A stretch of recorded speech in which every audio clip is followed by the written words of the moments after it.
या देवी सर्वभूतेषु शक्तिरूपेण संस्थिता नमस्तस्यै नमस्तस्यै नमस्तस्यै नमो नमः।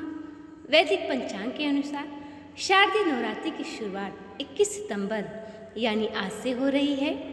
वहीं आपको बता दें कि नवरात्रि के प्रथम दिन माता शैलपुत्री की पूजा की जाती है। पूजा अर्चना करने का विधान माँ शैलपुत्री माता पर्वतराज की पुत्री थी। सफ़ेद वस्त्र धारण किए माँ शैलपुत्री के दाहिने हाथ में त्रिशूल और बाएं हाथ में कमल शोभायमान है। माँ के माथे पर चंद्रमा सुशोभित है। यहाँ नंदी बैल पर सवार संपूर्ण हिमालय पर विराजमान है। नवरात्रि के प्रथम दिन की उपासना में साधक अपने मन को मूलाधार चक्र में स्थिर करते हैं। शैलपुत्री का पूजन करने से मूलाधार चक्र जागृत होता है, जिससे योग साधना आरंभ होती है। वही मान्यता है कि माँ शैलपुत्री की आराधना करने से सभी मनोकामनाएं पूर्ण होती है।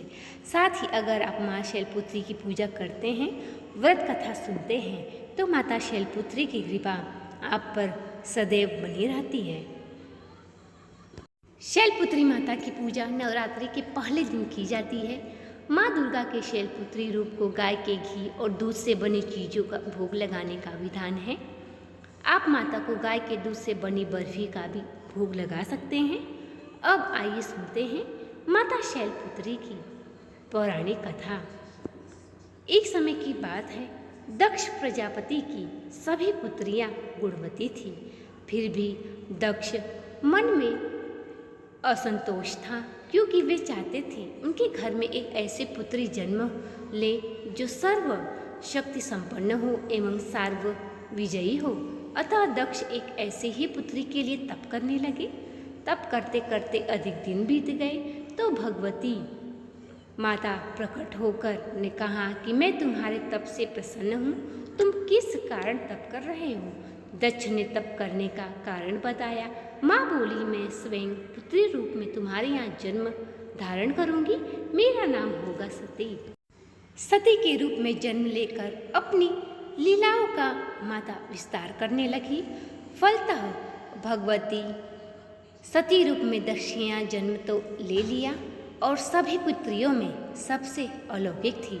सती ने बाल्य अवस्था से ही कई ऐसे अलौकिक आश्चर्यचकित कार्य करके दिखाए, जिन्हें देखकर स्वयं दक्ष को भी विस्मय होता था। जब सती विवाह योग्य हुई तो दक्ष को उनके लिए वर की चिंता होने लगी। उन्होंने ब्रह्मा जी से इस विषय पर परामर्श लिया। ब्रह्मा जी ने कहा कि सती का जन्म कोई दुर्लभ संयोग नहीं है, अतः सती के विवाह के लिए शिव जी ही योग्य और उचित वर है। दक्ष ने ब्रह्मा जी के बात सुनकर सती का विवाह भगवान शिव के साथ कर दिया। सती कैलाश पर्वत पर जाकर भगवान शिव के साथ रहने लगी। भगवान शिव के दक्ष के दामाद थे, किंतु किसी वजह से दक्ष के हृदय में भगवान शिव जी के प्रति बैर और विरोध भाव उनके मन में पैदा हो गया। एक बार देवलोक में ब्रह्मा ने धर्म के निरूपण के लिए एक सभा का आयोजन किया। सभी बड़े बड़े देवता सभा में एकत्रित हुए। भगवान शिव जी भी इस सभा में बैठे थे। सभा मंडल में दक्ष का आगमन हुआ। दक्ष के आगमन पर सभी देवता उठकर खड़े हो गए, पर भगवान शिव जी नहीं खड़े हुए। उन्होंने दक्ष को प्रणाम भी नहीं किया। फलतः दक्ष ने अपमान का अनुभव किया।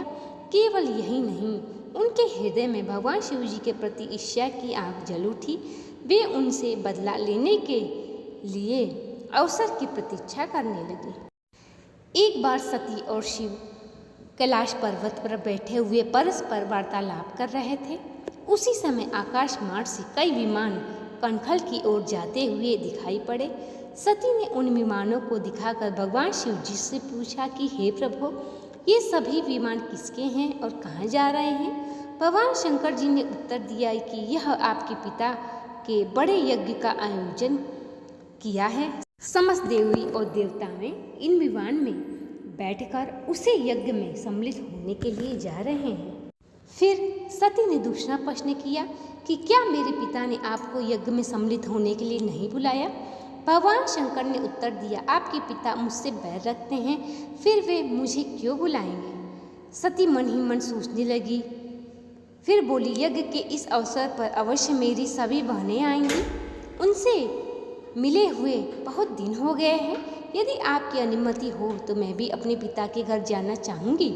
यज्ञ में सम्मिलित हो लूँगी और बहनों से भी मिलने का सुअवसर मिलेगा। भगवान शिव ने उत्तर दिया कि विवाहित लड़की को बिना बुलाए पिता के घर नहीं जाना चाहिए, क्योंकि विवाह हो जाने पर लड़की अपने पति की हो जाती है। पिता के घर से उसका संबंध टूट जाता है। लेकिन सती पीहर जाने के लिए हट करती रही, अपनी बात बार बार दोहराती रही। उनकी इच्छा देखकर भगवान शिव जी ने पीहर जाने की अनुमति दे दी। उनके साथ अपना एक गढ़ भी साथ में भेज दिया। उस गढ़ का नाम वीरभद्र था। सती वीरभद्र के साथ अपने पिता के घर गई। पीहर जाने पर घर में सती से किसी ने प्रेम पूर्वक वार्तालाप नहीं किया। दक्ष ने उन्हें देखकर कहा, तुम क्या यहाँ मेरा अपमान कराने आई हो? अपनी बहनों को तो देखो, वे किस प्रकार भांति भांति के अलंकारों और सुंदर वस्त्रों से सुसज्जित हैं। तुम्हारे शरीर पर मात्र बाघांबर है। तुम्हारा पति शमशानवासी भूतों का नायक है। वह तुम्हें बाघांबर छोड़कर और पहना भी क्या सकता है? दक्ष के इस कथन से सती के हृदय में पश्चाताप का सागर उमड़ पड़ा। वे सोचने लगी, उन्होंने यहाँ आकर अच्छा नहीं किया। भगवान ठीक ही कह रहे थे कि बिना बुलाए पिता के घर भी नहीं जाना चाहिए, पर अब क्या हो सकता है? अब तो वो आ गई थी। पिता के कटु और अपमानजनक शब्द सुनकर भी सती मौन रही। वे यज्ञ मंडल में गई, जहाँ सभी देवता ऋषि मुनि बैठे थे। तब यज्ञ कुंड में धू धू करती हुई अग्नि जल रही थी। उन्होंने अग्नि में आहुति डाली जा रही थी। सती ने यज्ञ मंडप में सभी देवताओं को तो भाग देखे, किंतु भगवान शिव का भाग नहीं देखा। वे भगवान शिव का भाग न देखकर अपने पिता से बोली, पुत्र श्रेष्ठ, यज्ञ में तो सबके भाग दिखाई पड़ रहे हैं, किंतु कैलाशपति का भाग नहीं है। आपने उनका भाग क्यों नहीं रखा? दक्ष ने गर्व से उत्तर दिया कि मैं तुम्हारे पति शिव को देवता नहीं समझता। वह तो भूतों का स्वामी है, नग्न रहने वाला, हड्डियों की माला धारण करने वाला है। वह देवताओं की पंक्ति में बैठने योग्य नहीं है, उसे कौन भाग देगा? सती के नेत्र लाल हो उठे। उनका मुखमंडल प्रलय के सूर्य की भांति तजोदीप्त हो उठा। उन्होंने पीड़ा से तिल मिलाते हुए कहा, ओह, मैं इन शब्दों को कैसे सुन रही हूँ? मुझे धिक्कार है। देवताओं, तुम्हें भी धिक्कार है। तुम भी उन कैलाशपति के लिए इन शब्दों को कैसे सुन रहे हो, जो मंगल के प्रतीक है और क्षण मात्र में संपूर्ण सृष्टि को नष्ट करने की शक्ति रखते हैं। वे मेरे पति स्वामी हैं, मात्र मैं संपूर्ण सृष्टि को नष्ट करने की शक्ति रखते हैं। वे मेरे पति स्वामी हैं। नारी के लिए उनका पति ही स्वर्ग होता है।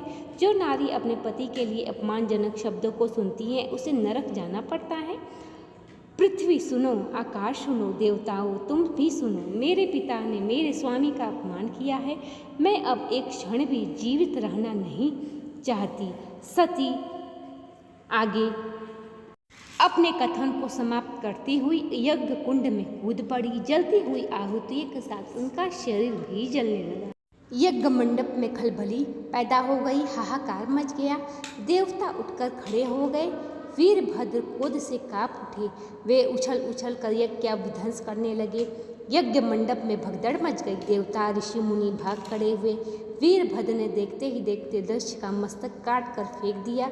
समाचार भगवान शिव के कानों में भी पड़ा। वीर प्रचंड आंधी की भांति कनखल जा पहुँचे। सती के जले हुए शरीर को देखकर भगवान शिव ने अपने आप को भूल गए। सती के प्रेम और उनकी भक्ति ने शंकर के मन को व्याकुल कर दिया। उन शंकर के मन को व्याकुलता देखकर काम पर विजय प्राप्त की, और जो सारी सृष्टि को नष्ट करने की क्षमता रखते हैं, वे सती के प्रेम में खो गए, बेसुध हो गए। भगवान शिव सती के जले हुए शरीर को अपने कंधे पर रख के चारों दिशाओं में भ्रमण करने लगे। शिव और सती के इस अलौकिक प्रेम को देखकर पृथ्वी रुक गई, हवा रुक गई, जल का प्रवाह ठहर गया और सारे देवताओं की सांसें भी रुक गई। सृष्टि व्याकुल हो उठी। सृष्टि के प्राणी पुकारने लगे, त्राहिमाम त्राहिमाम। भयानक संकट उपस्थित देखकर सृष्टि के पालनहार भगवान विष्णु आगे बढ़े। वे भगवान शिव की बेसुधी में अपने चक्र से सती के एक एक अंग को काट काट कर गिराने लगे। धरती पर 51 स्थानों में सती के अंग कट कर गिरे।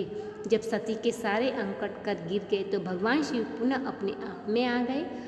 जब वे अपने आप में आए तो पुनः सृष्टि का सारे कार्य चलने लगे। धरती पर जिन 51 स्थानों में सती के अंग कट कट कर गिरे थे, वे ही स्थान आज शक्तिपीठ माने जाते हैं।